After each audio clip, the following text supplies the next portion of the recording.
यो गर्न नै गर्न नसकिने मायालाई कसरी बुझाउनु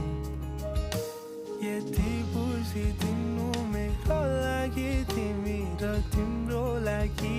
म छु म त जान्दिन फकाउँछन् कसरी न त आउँछ कोरोना चित्र तिमी जति रिसाए नि माया छ सदैव मुटुभित्र तिमीलाई नै